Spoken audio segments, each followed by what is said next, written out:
I came to visit my billionaire son, but when I opened the door, I was paralyzed with shock. I had driven across the city, thinking of nothing but seeing him, catching a glimpse of the life he had built, and feeling proud, even if just for a moment. The moment my hand touched the door handle, I hesitated, sensing an unusual silence. Something was off. Normally, there would have been music, laughter, the faint smell of coffee and breakfast, but there was nothing. Only quiet. I opened the door slowly, expecting to be greeted by his usual brash confidence, his smug smile that had once made me roll my eyes, or even his wife bustling around like she owned the place. Instead, I found a home that looked sterile. Expensive, yes, impeccably decorated, but cold. The furniture gleamed like it belonged in a showroom rather than a lived-in home. The air smelled faintly of air freshener and something unfamiliar, almost like tension, and then I saw him. My son, standing in the middle of the living room, perfectly dressed in a tailored suit, but his expression was hollow. He didn't run to hug me, didn't laugh, didn't even look surprised to see me. He glanced up briefly, his eyes sharp, calculating, and then back down at his phone as though I was nothing more than a visitor from a forgotten past. I froze, taking in the scene. The chandelier above glimmered, reflecting light off the polished marble floor, making the room almost too bright. His wife stood nearby, her phone in hand, scrolling, completely indifferent. She didn't glance my way, didn't acknowledge my presence, just kept tapping and scrolling, completely absorbed in her own world. The shock wasn't just from their indifference. It was the realization that everything I had worked for, the years of guidance, the lessons, the sacrifices had been swallowed by a world I no longer recognized. My son's wealth was immense, yes, but the warmth, the respect, the love, all gone. In its place was this cold, calculated existence, almost as if I had opened the door to a life I had never been a part of. I stood in the doorway, unable to step forward, unable to speak. My heart pounded, not from anger, but from a quiet ache, a deep, sharp awareness that the son I had raised had become someone I didn't know. Every careful lesson, every piece of wisdom I had shared, every time I had protected him from mistakes, now seemed irrelevant. He had built a kingdom, yes, but one that excluded me entirely. I took a cautious step inside, my hand brushing against the polished marble counter. My eyes scanned the room, noticing small details, the absence of family photos, the lack of personal touches, the precision of everything arranged with clinical perfection. This wasn't a home lived in, it was a display, a stage set for admiration, and I was no longer part of the show. I finally spoke, my voice quiet but steady. "Hello, I wanted to see you." He didn't look up. He didn't pause. He only muttered something under his breath and continued scrolling, as if I was invisible. His wife laughed lightly at something on her phone, still not glancing at me. I felt my body stiffen. Shock wasn't just in seeing the coldness in their faces. It was in understanding the vast emotional distance that had grown between us, a chasm I hadn't anticipated. I had come expecting warmth, even gratitude. Instead, I was met with indifference, arrogance, and the chilling realization that my presence was no longer necessary in the life of my own son. For a long moment, I just stood there, taking in the enormity of it. And then I realized something else, a quiet, simmering resolve. If this was the world they had created, if this was the son I had to face now, that I had to approach it differently. Patience, observation, and calculated action had always been my strengths. And now, they would be tested in ways I had never imagined. The shock remained, heavy and paralyzing, but beneath it, a subtle shift occurred in me. This was no longer just a visit. It was the beginning of understanding, the beginning of reckoning. The moment my son noticed me lingering in the living room, he didn't show surprise. He only gave a brief glance, sharp and calculating, then returned to his phone, tapping and scrolling as if I were an unwelcome shadow. I had expected a greeting, a spark of recognition, maybe even a warm smile, but none came. His wife remained a few steps behind him, perfectly poised, the faint smirk on her lips revealing that she enjoyed my discomfort. My silence, as if my presence was an inconvenient disturbance in their perfect, controlled world. I moved slowly, deliberately, taking in every detail. Expensive abstract paintings lined the walls, but none of them carried meaning. The furniture was immaculate, the kind that gleamed in professional photographs, but it lacked the softness that makes a house a home. Not a single family photo, not a single personal memento, reminded me of the years spent shaping their lives. The air smelled faintly of polished wood and air freshener, sterile and cold, almost mocking in its perfection. I realized then that this was not a home. They had built a show, a display of wealth, and I was the only audience member they hadn't accounted for. I attempted small talk, probing cautiously. "How's work going? Have you traveled much this month?" I asked, keeping my tone steady, calm. My son's response was a brief, dismissive grunt. He didn't lift his eyes from the screen. He spoke as if addressing a stranger rather than his father. The words hit harder than the initial shock, not because they were cruel, but because they revealed the vast emotional gulf that had grown between us. I walked slowly through the living room, noting subtle flaws they had overlooked. A stack of unopened bills lay neatly under the coffee table. A phone call to a client had been missed. An important package left unopened on the counter. It was remarkable how quickly the illusion of perfection began to show cracks under the weight of neglect. My son had mastered appearances, yes, but substance had eluded him. He had wealth, status, and influence, but he had lost touch with responsibility, the same responsibility I had tried to instill in him for decades. As the afternoon sun shifted, casting long shadows across the polished floors, I saw the first signs of tension in him. His hand trembled slightly as he typed a reply to a message, his jaw tightening. He was starting to realize that not everything would bend to his will, that the systems he had assumed were foolproof were faltering, and that the people he relied on could not fix everything instantly. His wife noticed too, her smirk disappearing, replaced by a furrowed brow and a subtle bite of her lip. For the first time, their carefully constructed world showed vulnerability.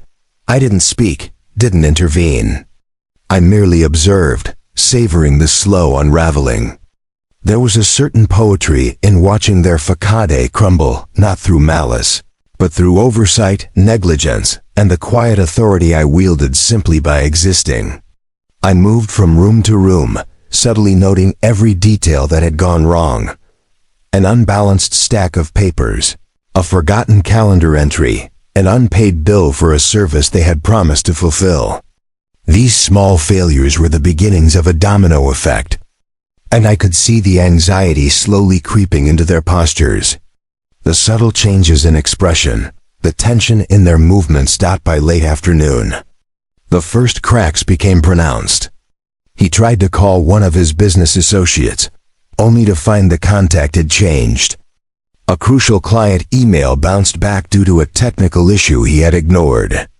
Panic flickered in his eyes for a moment before he forced composure, but I saw it. Every second of hesitation, every glance of uncertainty, revealed the truth.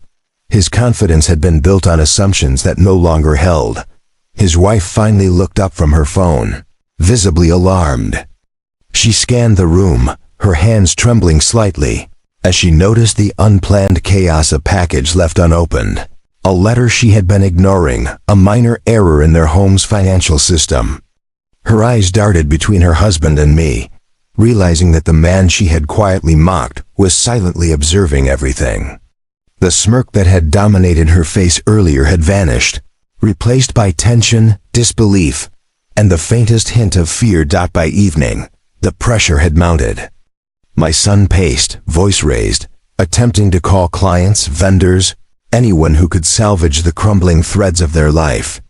His words were frantic, clipped, rushed. For the first time, he was confronted with the limits of his wealth and status. His wife, trying to assist, only make matters worse, realizing too late that she had never truly understood the system she depended on. Every step they took to regain control pushed them deeper into chaos. I remained in the shadows, calm and patient, sipping my tea, letting each moment of panic unfold naturally. I had not acted. I had merely observed, and in doing so, I watched the fragile foundation they had built begin to collapse. The irony wasn't lost on me. The son who had called me irrelevant, who had flaunted his wealth, status, and intelligence, was now powerless in ways he couldn't anticipate. Night fell, and the house was tense with unspoken fear. Phones buzzed incessantly, emails went unanswered, schedules fell apart. My son and his wife retreated to the office, whispering frantically, panic etched across their faces. I moved quietly to the study, reviewing papers and accounts I had been preparing quietly for weeks, ensuring that the chaos would continue until they understood the consequences of their arrogance. By the time darkness settled over the city, their confidence had completely eroded. I watched them, tense and panicked, and allowed myself a faint, quiet smile. Not for revenge, not for malice, but for the affirmation that wisdom, patience, and preparation virtues I had silently upheld for decades were still meaningful. They had finally begun to understand that a life built purely on arrogance, wealth, and appearances is fragile, and that even the most confident can be humbled when they forget the foundation that supports them. The reckoning had begun, and I remained calm, resolute, and unwavering. They had underestimated me for decades.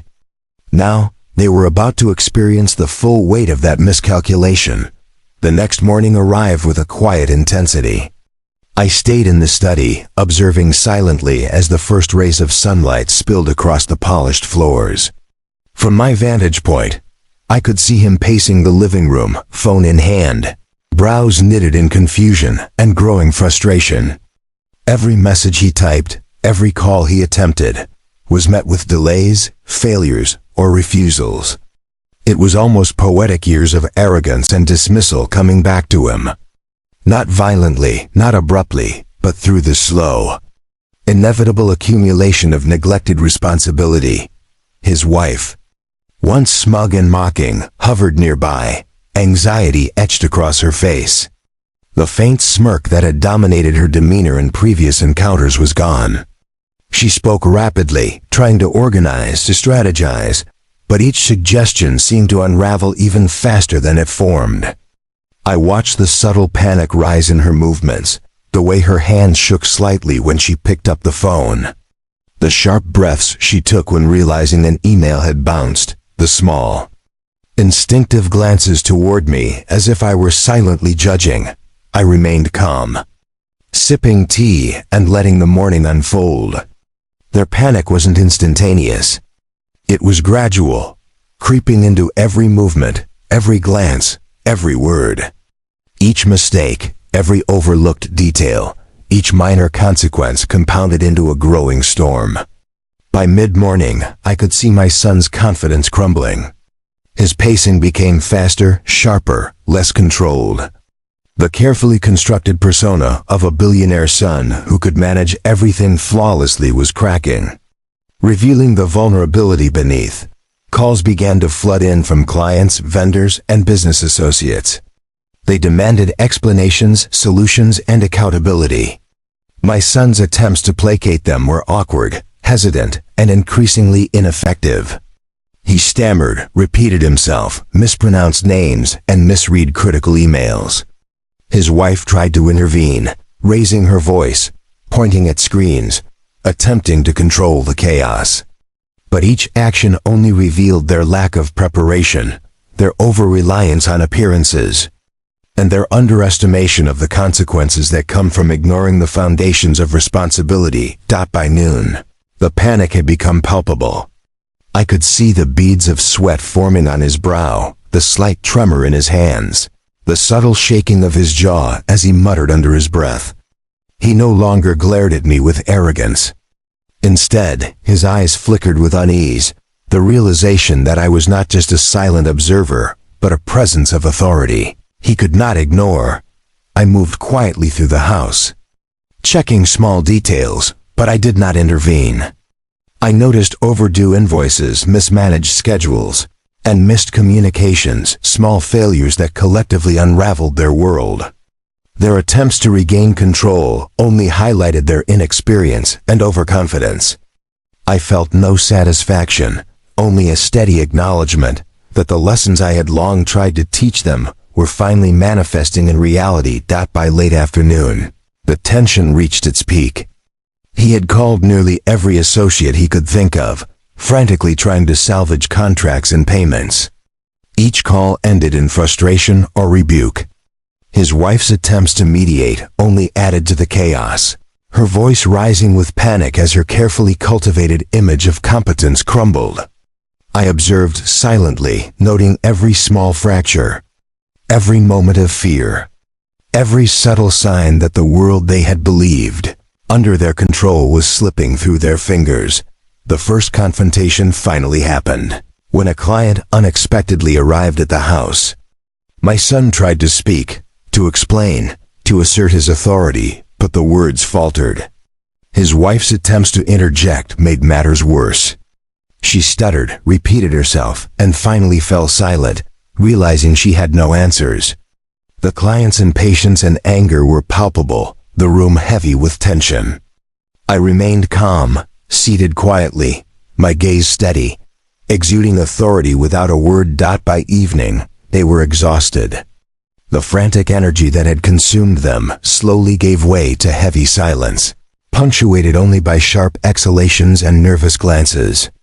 I could see the subtle defeat in their postures, the slump of shoulders, the downward tilt of heads, the rapid blinking of eyes that no longer sparkled with arrogance, but with anxiety and regret. Their perfectly polished world had begun to collapse under its own weight. I finally rose, walking slowly toward the living room, my movements deliberate, calm, and measured. Every step I took reinforced the authority I had silently wielded over the past hours. They looked up as I approached, not with fear, exactly, but with dawning realization. For the first time, they understood that I was not the irrelevant old man they had dismissed.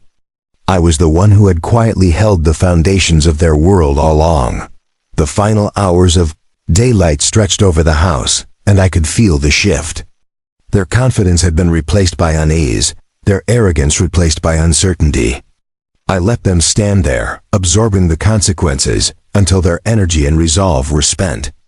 The son who had once called me an idiot, the wife who had watched and mocked, were now humbled, confronted with a reality they had chosen to ignore. And in that quiet tension, I felt the subtle satisfaction of justice, not vengeful, not cruel, but precise.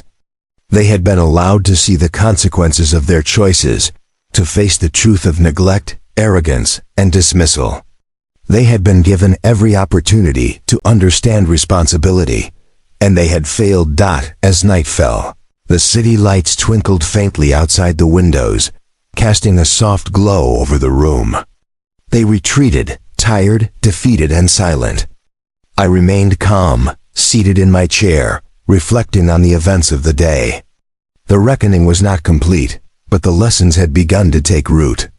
Their world had begun to crumble, and the father they had underestimated had quietly orchestrated it, not with anger, but with patience, wisdom, and the unshakable authority of experience. The next morning, the house was heavy with silence. My son and his wife moved cautiously, each glance at me filled with uncertainty. Their confidence was gone, replaced by the stark awareness that the world they had built was fragile and imperfect. I observed quietly, letting them feel the weight of the consequences that had slowly, deliberately been placed before them. My son approached me hesitantly, his voice trembling as he tried to explain, to justify, to regain some measure of control. His words faltered, broken by the realization that I was no longer the passive, disregarded father he had mocked for so long. His wife lingered behind him, her smugness entirely gone, replaced by panic and silent questioning. Every gesture, every movement, betrayed the fear and regret that had settled into the room. I remained calm, speaking only once, softly but firmly. You have had every chance to respect this family, every opportunity to act responsibly. You chose arrogance. You chose indifference. Now you face the consequences. The words hung in the air, heavy and undeniable. They sank in slowly, the full measure of their neglect, their vanity, and their disrespect pressing down with undeniable force. No wealth, no influence, no cleverness could shield them now. For the first time, they truly understood the authority of patience, wisdom, and moral clarity. By afternoon, the tension began to ease, not because they were forgiven, not because the chaos had been resolved, but because they had finally recognized the truth. They had underestimated the quiet power of experience and integrity. Their reliance on appearances and status had crumbled under the weight of real responsibility. I watched as they left the house, subdued and reflective. There were no loud confrontations, no dramatic displays, only the silent acknowledgement of lessons learned too late. And in that silence, I felt a quiet satisfaction. Not revenge, but vindication. Not malice, but affirmation that respect, patience, and wisdom could never be ignored without consequence. Sitting back in my chair, I let the calm of the house wash over me. The reckoning had concluded, not with spectacle, but with quiet certainty. They had learned the hard way that true authority and strength lie not in wealth or status, but in integrity, patience, and the measured actions of those who have lived long enough to understand life's real lessons. The city outside continued its rhythm, indifferent to the events within. But inside, the balance had been restored. I had faced the shock, endured the pain of dismissal, and quietly ensured that the truth, the enduring power of wisdom and moral authority had been seen, understood, and finally respected.